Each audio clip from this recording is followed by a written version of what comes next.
Good afternoon, everybody. It's my pleasure to have Minister Lavrov here with us today again at России. So time is short, so we'll cut quickly to the chase. And I'm asking this question as someone from India. In India, often we say that, we live in a very troubled neighborhood. We do not choose the friends and allies our partners make, or our neighbors make. You do not use... We do not choose. The sound is not very clear. You do not choose. No country has a choice of what friends or allies its neighbor is going to make. And they can be sometimes uncomfortable allies and friends. But we don't go to war over it. Now, what is it that leads Russia into this long, protracted war about NATO expansion? Well, I assume that the people who assembled here, they are political scientists.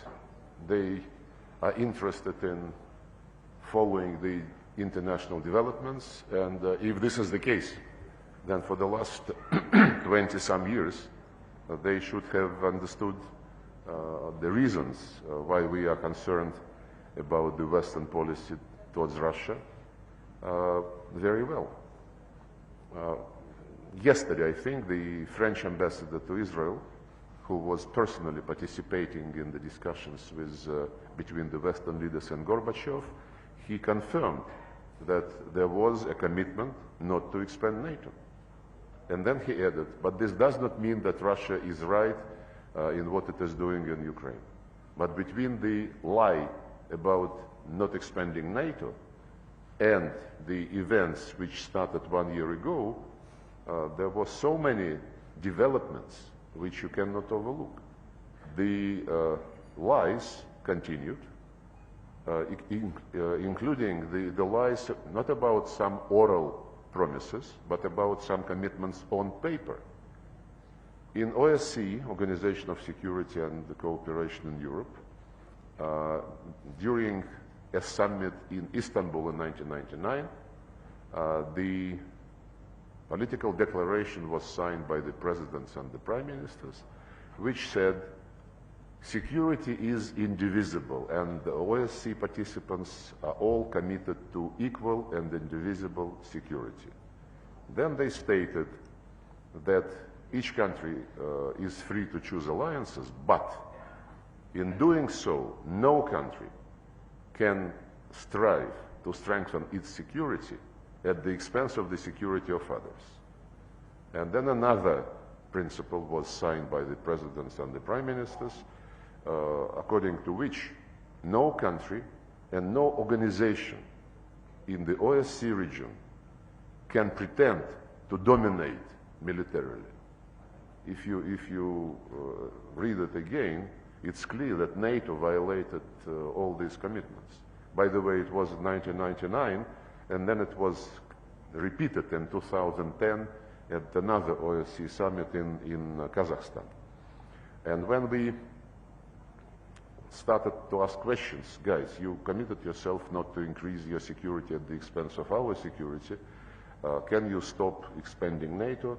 They said, well, this is just political commitment. But Minister, what wait does a second, the wait war a achieve? wait a second. Look, if you ask the question which I'm trying to answer, that means that you don't know what I'm telling you now.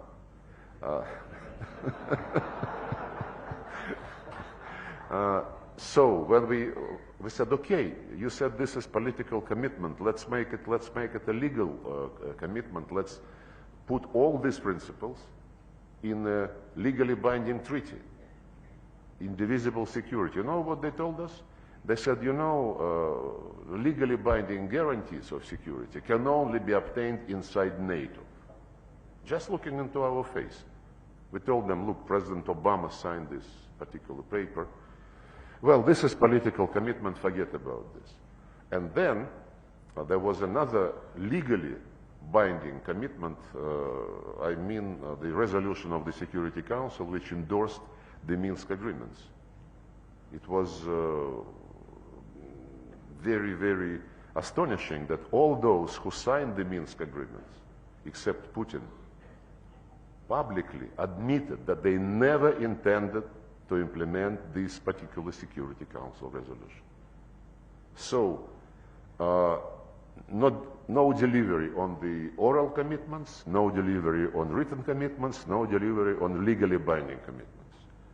And all this was accompanied by NATO instructors beefing up Ukrainian army, Ukraine getting more and more weapons. As Merkel, Hollande, Poroshenko, and Zelensky said, we needed the Minsk agreements to buy some time to get more and more weapons to Ukraine. And if you can check the reports of OSCE Special Monitoring Mission, they registered sharp increase of the shelling of Donbass just in the beginning of February.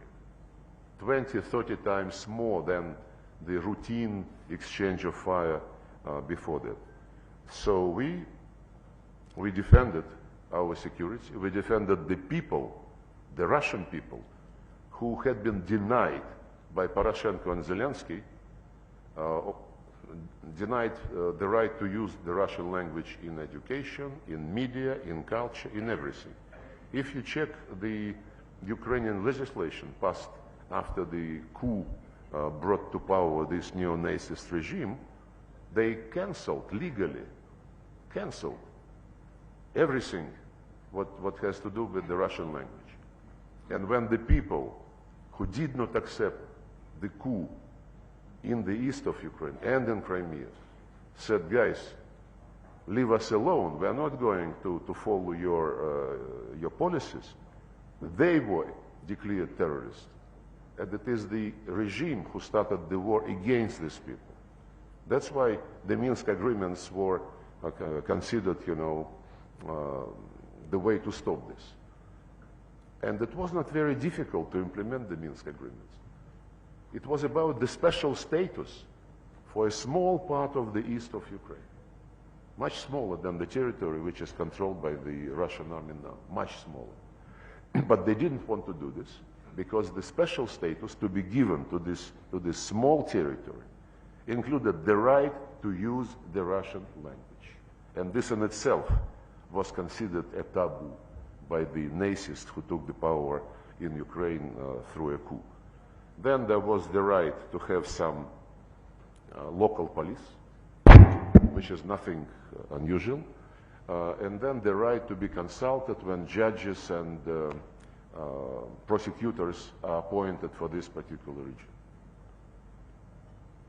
By the way, this is exactly almost the same status as was promised to Kosovo Serbs in 2013, a year before, 2 years before the Minsk agreements.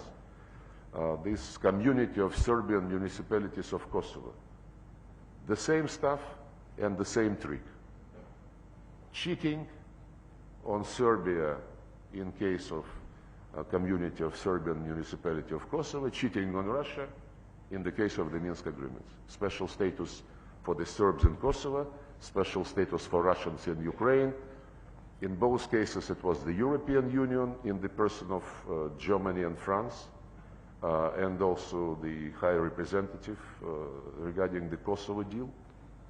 And I am convinced that just like they admitted that they did not intend to implement the Minsk agreements, they never intended to implement the thing they promised to Serbs in Kosovo. But the war, this military campaign, or whatever you call it, a war or enduring freedom operation, whatever name you may choose to call it, the bombing campaigns do not alter hearts and minds. They're the worst way to do it. In fact, they freeze people into positions, make further negotiations even more difficult. So where does this take us? Yeah. Tell me, when this conference started? What year? This is the eighth Rice dialogue we're having. 8th year. Eighth, yeah. You started in 2014 or something? Yeah,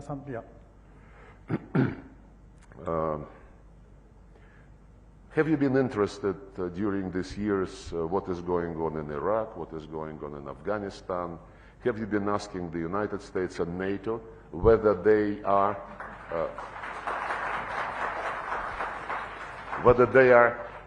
certain of what they are doing?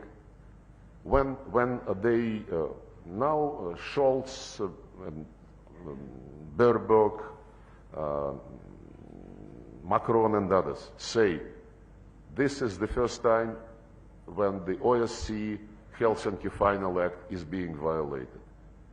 They don't remember about 1999 when Serbia was bombed, when Joe Biden, being a senator at that time, he was bragging that 1 year before the bombing of Serbia, I promoted this approach. And I believe that we have to bomb them out into peace.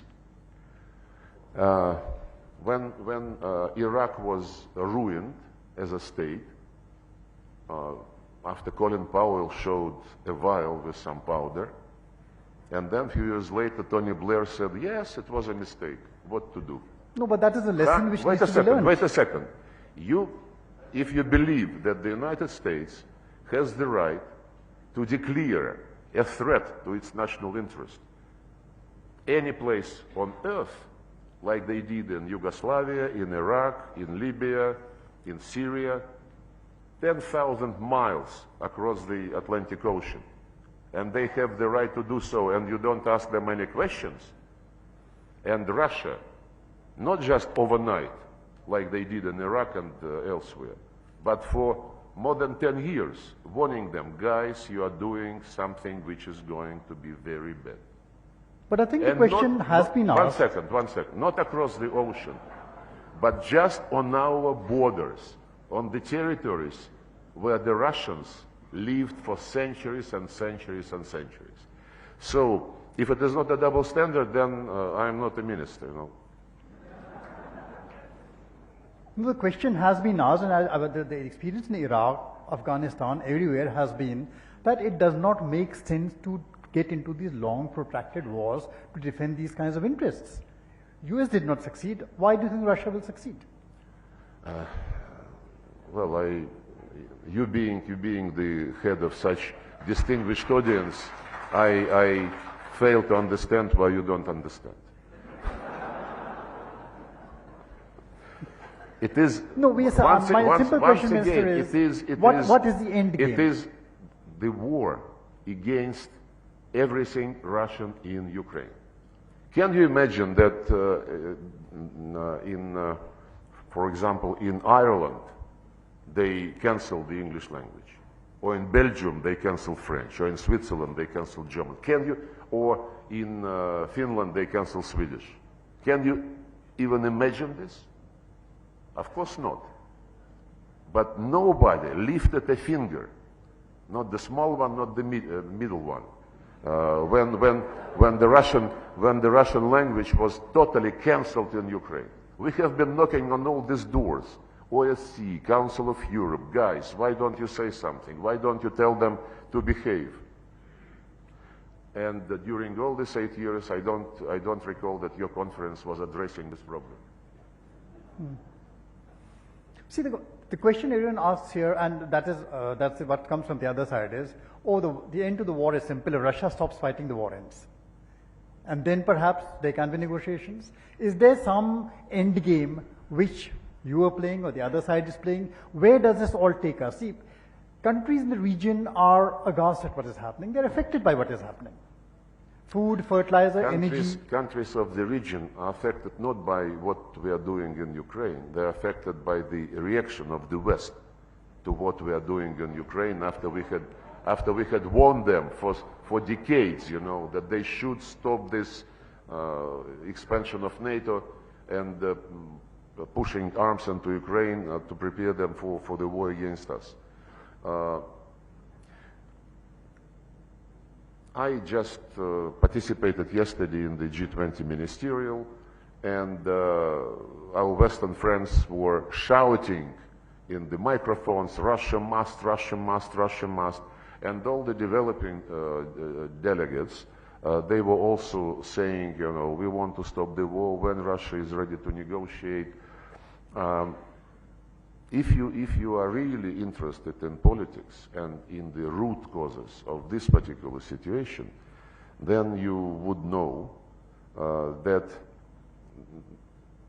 Biden, Blinken, Stoltenberg, Borrell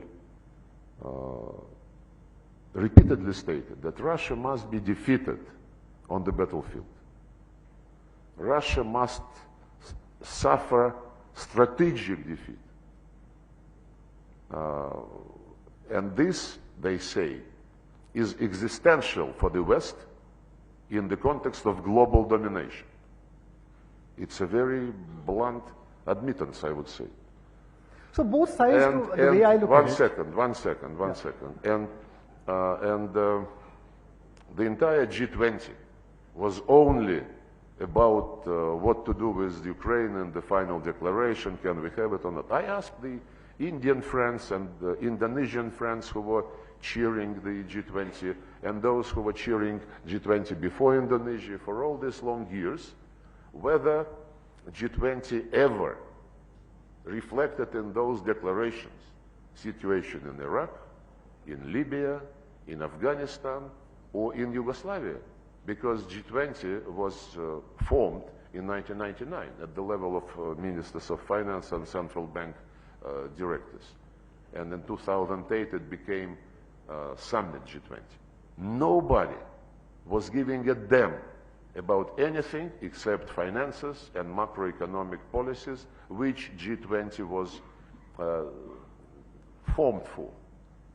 These days, when it is not something which the West is doing, believing this, that it's right, when Russia has, after many years of warnings, started to defend itself, there is nothing except Ukraine which is of interest for G20. It's a shame. It's a shame, and this policy would fail. If they say this is existential for them, it is existential for us. But there are lots of other countries out there who want peace, who want this war to end, and they would like somewhere a line to be drawn and negotiations to start. Now, what is the end game? Where do you see this? See, this war cannot go on forever. You don't want to be stuck here for 20 years and repeat Afghanistan all over again. You would be ideal propagandist of the Soviet Union style, you know. Thank you. Calling for peace, calling against the war. I am trying to explain to you that it is not black and white, that the sufferings of others are not related to what we are doing in Ukraine to defend ourselves at all. These sufferings are related to the sanctions, to the policy of blackmail, the policy of diktat, which the West is promoting.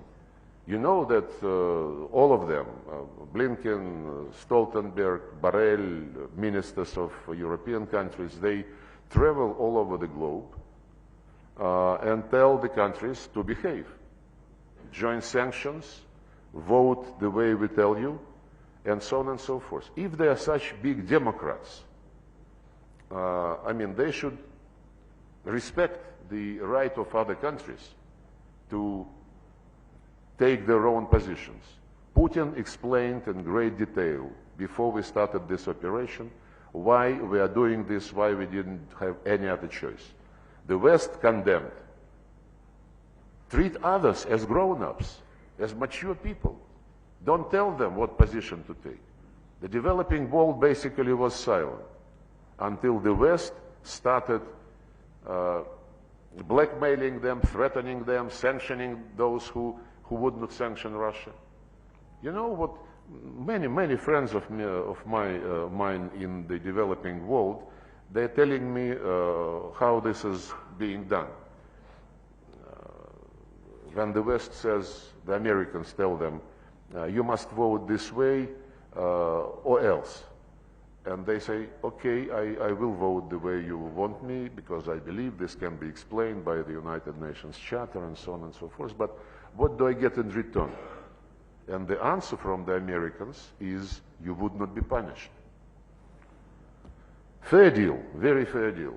Then I have quite a number of friends in New York, and when I was there for the last General Assembly, I talked to them, and they were, many, if not most of them, were saying that they fully understand what is going on, and that we should not be angry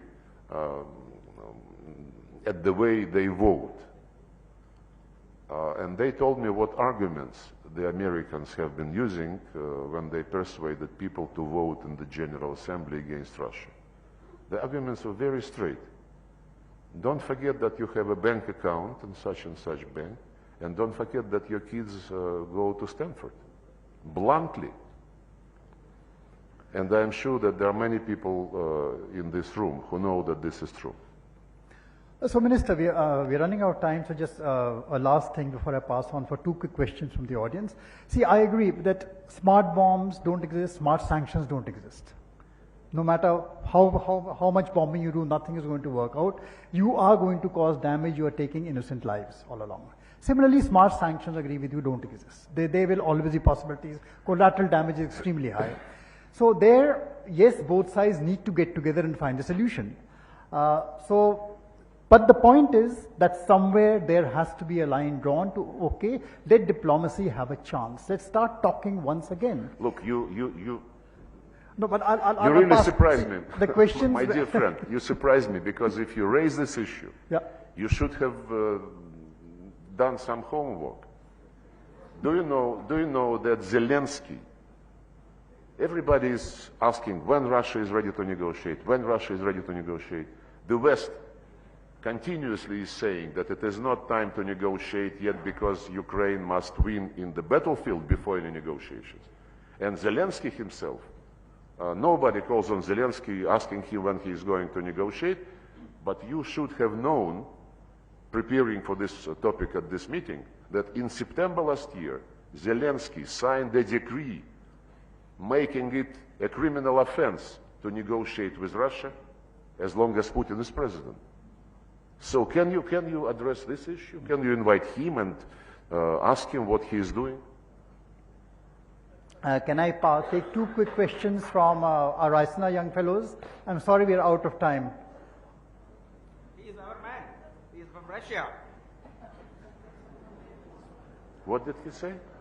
Sorry, you'll have to come to a mic. Raisina young fellows, please sit down. Please sit down. I've not taken a question. Why not? The first question goes to Raisina young fellows. Thank you very much. Thank you very much. I'm Ryosuke Hanada, Raisina young fellow. Speak louder. Yes, my question is about the Sino-Russia relations and its impact on the India-Russia relations, because India is now facing China's assertive challenges in its Himalayan border and the Indian Ocean region. So from last year, there's a dramatic change in the Russia-China relations.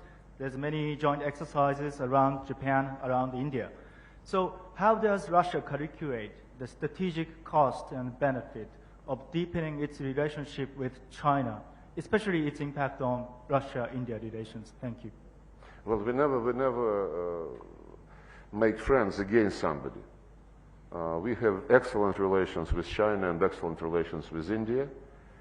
The relations with India are characterized in the official documents signed by the two leaders as especially privileged strategic partnership.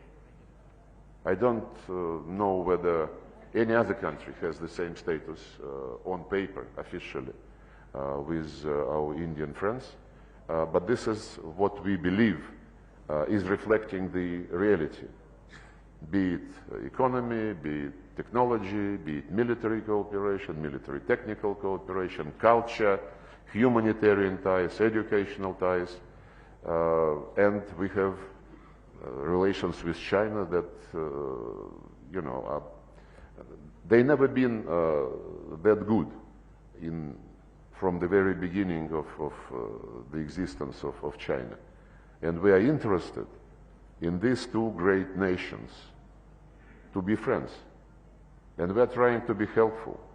It was at the initiative of my great predecessor, Evgeny Primakov, that RIC was created, Russia, India, China, Troika. He initiated this, and this was the beginning of the process which eventually culminated in BRICS formation, and now BRICS is very popular among about 24 countries who would like to join. But the momentum was ensured by the decision to create this troika, Russia, India, China. And you might not hear about this as much as of BRICS, but this troika continues to function. We met last year, and we are going to meet this year again at the ministerial level. I think it would be 21st or 22nd meeting already. Experts in economy, in trade and technology also meet. Think tanks people meet regularly. They were supposed to meet actually sometimes this spring, but then our Indian colleagues asked for some postponement. My feeling is the more they meet, the better. And RIC is a platform for India and China in our presence, because they might not feel themselves comfortable being one-on-one all the time, to find some additional common grounds. BRICS is another platform. And of course, we strongly supported India joining Shanghai Cooperation Organization, including from the point of view of providing another place where India and China can cooperate together and can look for some common solutions. So, and we will continue this policy. We never engage in playing any country against any other country. And this is, unfortunately, what is being tried by some other outside players in the context of so-called Indo-Pacific strategies, in the context of AUKUS, in the context of using Quad, not for economic purposes, but trying to militarize Quad. The idea promoted by our American friends of ASEAN plus Quad is openly aimed at ruining East Asia summits. In other words, it would be East Asia summits minus China and minus Russia. These are the questions which I believe you should address more openly and honestly. Those are the risks created for this region. Russia would always be in favor of bringing people together, like we do in many other countries.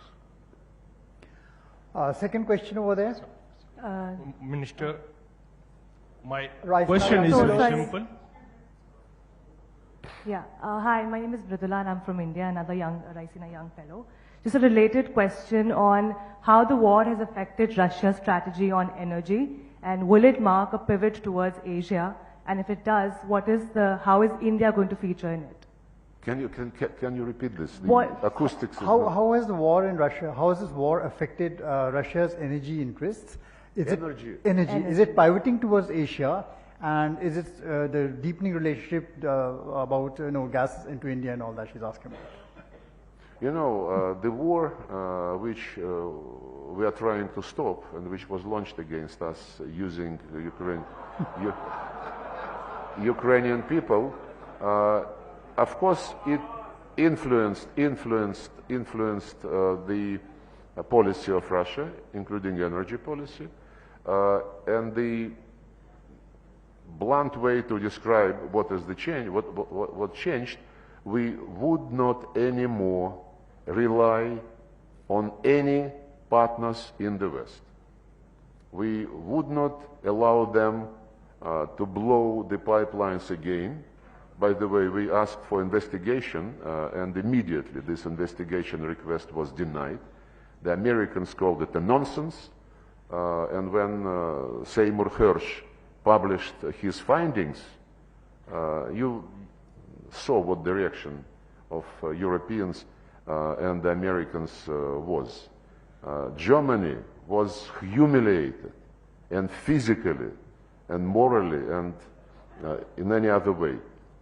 Everything which is happening now is to reduce Europe to subordinate player for the United States, to undercut European competitive edge, and of course to ruin the economic link between Russia and European Union. This is very obvious. So be it. If this is the choice of them, which fits, by the way, in the rhetoric, in the narrative that what is going on is existential for the West from the point of view of its ability to dominate, then everything fits into place. Thank you, Minister. And the energy policy of Russia will be oriented towards reliable partners, credible partners. India and China are certainly among them. Thank you so much, Minister. It was great talking to you. A pleasure having you here in Raisina. I hope next time we meet in Raisina, we meet in less contentious times. Are we going to promise that? Come. Well, the Americans would certainly suggest some questions which you can use. Thank you very much. So, please